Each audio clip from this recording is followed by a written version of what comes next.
episode, we're going to open up some toys that are over 20 years old. So, stick around.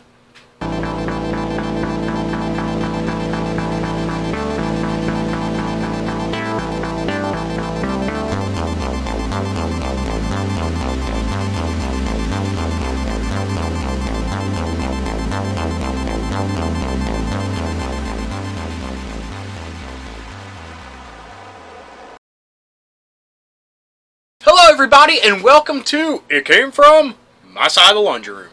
Like I said, we're going to open up some toys that are over 20 years old. These are toys from the 90s, and when I was doing the episode of independent comics that were turned into 90s cartoons, I remembered that I had some of the figures that went along with these cartoons in storage. So I thought, let's pull some out and open them up and see how the figures stack up to toys of today. So, without further ado, let's dive in.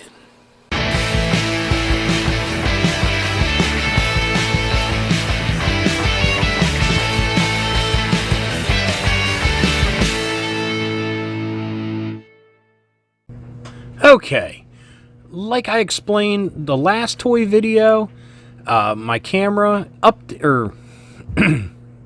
okay, like I explained last toy video, my phone here did an update and it's been acting a little funky since then when it comes to the camera. I think it just has some new settings and stuff that I need to dial in. So please bear with me and I apologize if any hiccups occur. And that goes with the same with the mic that I have hooked up. I have an external mic hooked up to it and sometimes it gets a little fuzzy or buzzy, but it quickly goes away. So if that happens, I apologize and just stick with the program.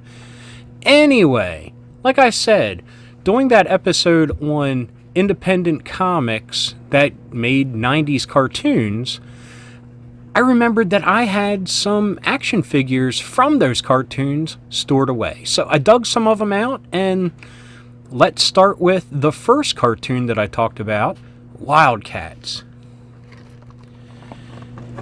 This is the character Warblade. And you have some really nice Gimli artwork up here. Very colorful, very nice. You got the Wildcats logo here emblazoned. Gimli's autograph. Made by Playmates, who was famous for doing the Teenage Mutant Ninja Turtles toys. Wildstorm Productions. But what's absent from this that I see is there's no mention of Image. So this is Jim Lee just operating under his own with Wildstorm. And we turn to the side here. We got the Wildcats gear. A bio-generated human hand, metamorphing arm blade, halo or hollow communicator, Wildcats battle base, collector's bonus individual numbered figure. And Warblade, the metamorphing crossbreed warrior. Jim Lee's autographed collector card available in random packages. Ooh. Will we be lucky? Let's see. But let's take a look here at the back. Here's the other figures that came in the line. And we'll be opening another one of them up. Spoiler alert. We have the list of the gear that it comes with little write-ups on them. You got a file card, which, G.I. Joe made famous, so everyone was doing that. And it says, Slice and Save. How edgy to say sliced. And here we go. We have the copyright information. This is from 1994, and it says Nelvana Limited. They're the ones that actually produced the cartoon. And we have Jim Lee, Wildcats, Convert Action Team, blah, blah, blah, blah, blah, blah, blah. All the copyright stuff here. Ages 4 and up. And we have the background of Wildcats. I won't get into all that because we're here to look at the toy. Oh, it's a little dusty. I apologize. But let's rip into history here. First off, taped to the card back, we have the Wildcats base. Is that a W? I forget what that was supposed to represent. Ooh, did we get an autograph card? Let's take a look. It doesn't look like it. But we still got a boss card here that I can put into my card box with everything else. And I'll leave the protective plastic on it. So, base is sticking. So, accessories. We have the hollow communicator. That looks like an old flip phone. I mean, it was 94. That was pretty cutting edge technology. We have the blade arm. Whoa. Get out of here. We have the blade arm. And what a blade it is. Extreme 90s blade. That could double as a shovel. And we have a normal hand. Ooh, he has some tubing that'll go on too. So, here we go. This is okay. Get a close up of the face here. I mean, ooh, articulated green ponytail. Will the action features assist to amaze? Okay, we got this big claw hand here. You can hang on to me with that. Got another claw hand here. So they turn at the wrists, or forearms, I should say. You have normal, just shoulder movement there. His thighs move, waist movement, and that's it. I mean, he's in this pose forever, and I don't understand it. I mean, you can't really see it here, but it's just like he's sitting. I mean, I guess I mean, his foot isn't even really sculpted to be like in a pouncing motion. It's just, this is how his feet are flat, and he's just kind of sitting, squatting. Whew, not very impressive. Excuse me. So we have his right hand here, so I guess the hose pops out, arm pops off, which, mind you, in 1994 this was cutting edge. But you know what? For Playmates, I mean, the Ninja Turtles, some of the figures were in, you know, if an animal wasn't in haunches or had a battle pose, I mean, the feet went along with it, so they would be like haunched over. Oh, there we go. I mean, it's slightly better. Here's his blade arm. And I hate to say this, and I hate to say this out loud, but when I open up figures, I hope that they are display pieces, because I like putting stuff up around the laundry room. But am I going to display this guy? No, he's just going to be tossed into a box with random toys. Yeah, you're not getting the full thing with an aerial view, but believe me, it's not very impressive. Kind of disappointing. I mean, I didn't expect much, because in the box you can see that he's not very posable, or, I mean, posability is not that big a deal, but I mean, he should at least be in a nice standing pose, and then you can pretend that he's haunched over, not that he's haunched over and he has no chance in heck of standing straight up. Wow. Anyway, that's our first walk down memory lane with his articulated ponytail like he's falling. Yay! Anyway, we'll put him here off to the side. Here, we'll put him here so you can keep drinking in that goodness. The packaging out of here. Put his gear over here with him. The base and the boss card. Okay, next on the list is the coolest cat of them all, the Wildcats, Grifter.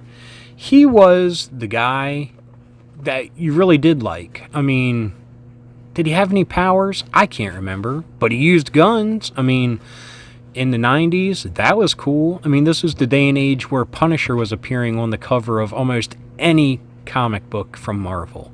He'd team up with Fantastic Four. He'd team up with, you name it, he teamed up with them. So, Grifter was the guy. And I have some high hopes for this figure. I mean, it looks a little bit better. He reminds me of the pose of, as we're speaking about Playmates, like the Casey Jones figure almost. And again, we have great Gimli artwork. We got the card. Let's hope it's an autographed one. And let's see what he comes with. Sorry if it's a little out of focus. Like I said, it's been acting up.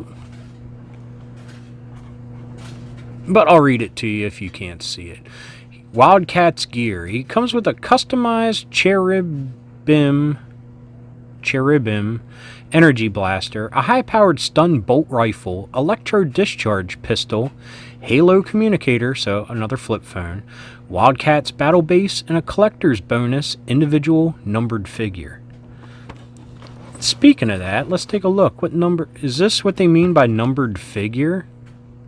This number? 117,424. Wow, collectability.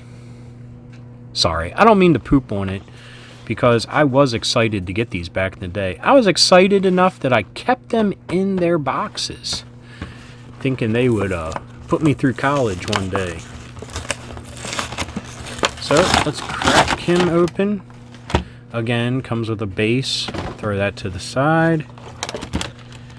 Oh, is it autographed? Nope. But it's a great picture. I mean, this is the type of card that would have come with Wizard magazine back in the day. So let's put him off to the side. Throw this packaging there. And let's take a look at his gear. This is one of the guns. I don't know. It's nice, typical image, blocky guns. Get the tape off that. I guess this is the bolt action rifle. I wonder if these will fit the classified Joes. That could be some neat gear for them. Maybe this is the cherub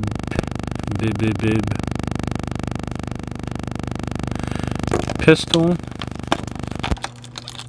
the flip phone. Throw the package into the pile here. Okay, let's take a look at the figure. Of course, you could not be a 90s superhero without a trench coat. Okay, we got wrist mobility, head mobility. Looks like they sculpted, might be two parts, where they put the mask on. Have the thigh mobility, waist mobility. Again, weird posing of the foot. Now they posed his foot weird, so he can be straddling, or however you call that action. He doesn't want to stand up worth a poop.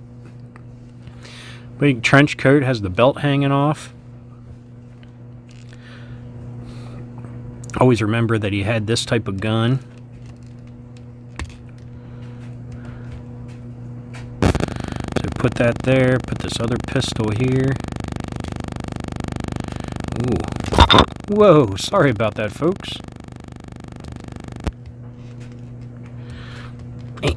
There we go. So, like any 90s hero, he's double fisting it. John Woo style. But weird, he doesn't want to stand up. But this is actually one I would put out, because I did dig this character a lot in the 90s.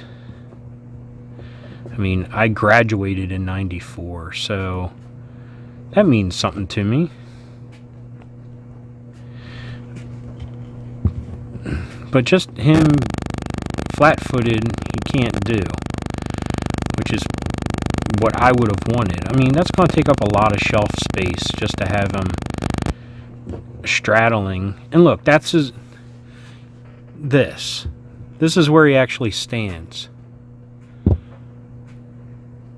And that was by dumb luck. What the heck? I mean, I'm pretty sure they probably rushed to production on these figures. They probably went... Gimli probably did the artwork for the design, so they went with his poses instead of just making a normal action figure that you could... That was my dryer going off. That you could pretend to pose, I guess. Or just give them some more joints. Man, like I said, I don't mean to bag on it, but man, action figures have come a long way. But you can't even say that, because look at something like a G.I. Joe figure. Great articulation, great sculpts, great figures. I mean, why couldn't Playmates duplicate that for a bigger figure? Anyway, he can sit here with his teammate Warblade. Throw his gear with his. And the last one. This is one that I'm really excited to display. And this was another cartoon that we talked about. And it was created by Frank Miller and Jeff Darrow. And that is Big Guy and Rusty. And here we go. We have Big Guy and a little Rusty. That's the dryer again. And a card. That was a big thing in the 90s. Everything came with a card. And unfortunately, he has light up eyes and talking feature. That doesn't work right now because the batteries are long dead. This came out in... First off, it was made by Bandai. I mean, that's pretty awesome. That's a great company. Ages 4 and up. Bonus Big Guy trading card included, of course. Here we go. The other toys that were offered in the line. You have this one, the 6-inch talking Big Guy. 6-inch flying Big Guy, which comes on like a cool pedestal. And this 7-inch Argo, which is a bad guy robot. Here we got a little write-up, which we won't get into. I talked about it in the cartoon episode. Well, not really. That's one thing I regret. I didn't really talk about what the cartoon was about. And it was released in 1999, so 21 years old. And like I said, I'm excited to display this. And maybe I will find some batteries to go into them. So let's crack them open. Onto the pile of trash. Very heavy. You can feel that this is a solid figure. And I can tell you right off the bat, it's not going to have hardly any articulation, but that's okay. I mean, it's a Robo figure. He can sit next to my Ultraman figure or any of my robots up there. He could stand with Godzilla. Oh my. Ugh. But at least he stands flat-footed. And then we have... Look at that. Rusty sits there. How awesome is that? And it's, look, nothing to take away. He has these bolts there. He's got a little hole in his tuchus there. Boom. Simple. They didn't have to put a big peg or anything. So let's take a look at it. His fists move. Shoulders move. Nothing out of the legs. His knees swivel. But look at that. A standing, just flat figure. Perfect for displaying. Maybe you were a kid, a fan of the show, and maybe you were bummed that he didn't do more, but shoot. That's perfect. Here we got his battery compartment, his speaker box. And yeah, I'll have to see if I have any of the batteries that it needs. If not, I'll pick them up because I think that would be awesome. There goes the dryer again. Yes, you're done. I understand. And like I've said in the past, the shtick of the show isn't that I'm doing laundry while I'm doing this. I just happen to be doing laundry while I'm filming this. Multitasking and all that. But that's pretty cool. I mean, opposable Rusty would have been neat. His head moves. Hey, that's a bonus. Wow, his little arms move. So we can give him a...